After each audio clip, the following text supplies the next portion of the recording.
Generally speaking, as real estate agents, we should not be writing our own addendums. And I know that it's tempting because you want to clarify things. Sometimes you put things into the additional terms, but we need to be very, very careful of this.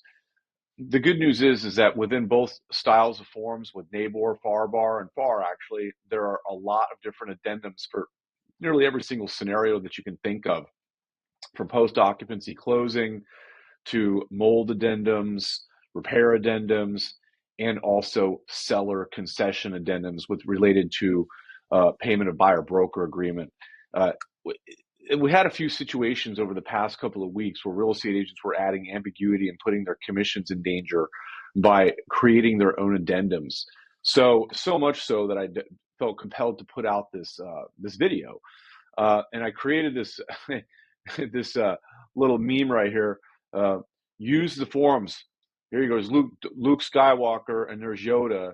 But I want to create my own addendums, strong as the dark side. Use the forms. All right, use the forms, guys, please. And if you can't see a form in there that doesn't represent what you're looking to do, please reach out to one of our attorneys, and they will guide you thusly. The big thing for your if you have a listing, or if you are on the buyer side and you go direct and you go to the seller and you want that seller to pay a concession or give a credit towards a buyer broker agreement, all right, you need to start using these forms. All right, and I put these into the forms packages, and you see here's one right here, compensation concession addendum, and here's the seller credit compensation addendum, and they pretty much say about the same thing. But let's take a look at this one here. Let me move myself out of here.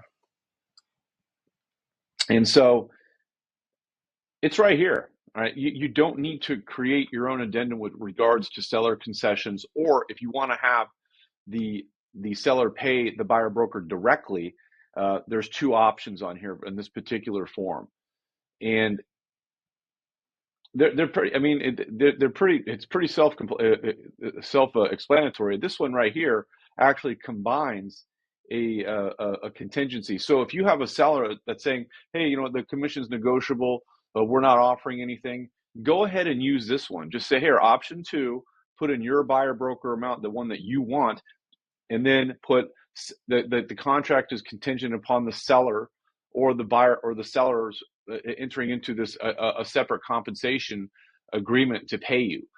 Oftentimes, and on top of that, coupled with everything, a lot of agents are saying, "Well, this listing agent is only offering 2%. They're only offering 1%. They're not offering anything." Who cares?